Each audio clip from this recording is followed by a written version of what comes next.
Conspiração e assassinato disfarçados de estudo científico. Todo brasileiro precisa saber disso, além da polícia, o Ministério Público e toda a imprensa. O assunto cloroquina, hidroxicloroquina, esteve na mídia recentemente e recebeu tratamento de partida Fla-Flu. Algo me intrigava como médico e comecei a ler toda a literatura científica disponível. Mergulhei então na pesquisa do mecanismo da doença e no mecanismo de ação da cloroquina e hidroxicloroquina. E não é que havia muitas evidências científicas antigas e consagradas do uso da medicação para doenças virais? Mas algo me chamou a atenção: a insistência do Ministério da Saúde em desautorizar a droga. Pior ainda, foi quando começaram a fazer isso usando como referência o estudo fatídico do Amazonas. Vou lhes explicar o porquê. A primeira estranheza foi o Ministério da Saúde e a imprensa inteira começar a usar tal estudo como referência dos malefícios da cloroquina.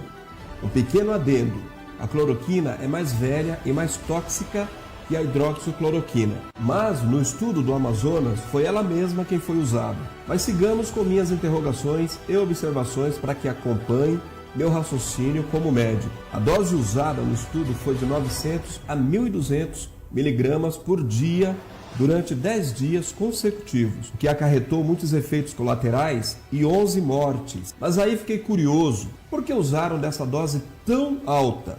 Como o CONEP autorizou um estudo como esse com dose tão alta? Aí começam as grandes surpresas e constatações. Me acompanhe. Deixe-me explicar aos leigos. Quando usamos a cloroquina, por exemplo, para a malária, mesmo nas formas graves, o protocolo é de 4 comprimidos de 150 mg, 600 mg no total, nos 3 primeiros dias, e depois baixamos as doses. Nunca usamos uma dose tão alta e nem sustentada. O tratamento dura em geral 14 dias, com doses que vão baixando de 300 mg a 150 mg nos próximos dias. Pois bem, fiquei intrigado com a loucura de um estudo com este desenho, autorizado pelo Conselho de Ética em Pesquisa, e li o artigo que fora publicado no dia 7 de abril deste ano. Mas no estudo havia um fato curioso. Qual não foi a minha surpresa ao constatar que o número do CONEP citado no estudo era inexistente. Dei print na tela. Pois bem, não fui eu quem percebeu isso, outros perceberam. E houve uma veiculação de reportagem no UOL, onde o médico afirmava que aquele estudo sequer tinha autorização para ser realizado. Qual não foi a minha surpresa ao perceber que mais gente tinha visto o que vi. Entretanto, comecei a ficar realmente intrigado quando soube quem havia entrado em contato com o UOL, como era citado na reportagem, e dizia que o número do CONEP existia sim, que aquilo era um engano. Pois bem, nada mais nada menos que a assessoria de comunicação do Ministério da Saúde, sob o comando de Henrique Mandetta. Mas algo me deixou mais perplexo ainda. O número do CONEP era da data posterior à publicação do estudo. Para quem não entende o que isso significa, vou explicar. Você nunca pode começar a fazer experiências com humanos sem uma autorização do CONEP, onde já se viu o número de autorização do estudo com data posterior à sua publicação. Aí fiquei ainda mais perplexo. Seria possível? Já não podia crer na intencionalidade de atos tão vis. Queria acreditar que tudo não passava de um engano, de um estudo mal sucedido. Mas minha mente e minha intuição me apontavam as evidências de um crime. Fiquei curioso e pensativo. Se eu fosse o cientista do estudo, seria o primeiro a correr para me defender. Se eu fosse o CONEP, seria o primeiro a dizer: não houve autorização do órgão competente para esse assassinato, a não ser que...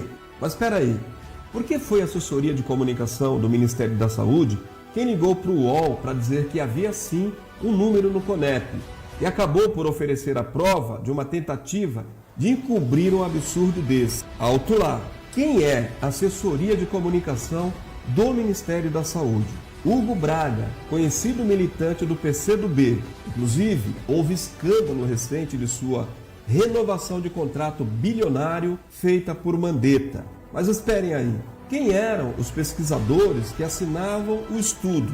Marcos Vinícius Guimarães de Lacerda, médico e militante político da esquerda, ligado à Fiocruz. Os pesquisadores, idem.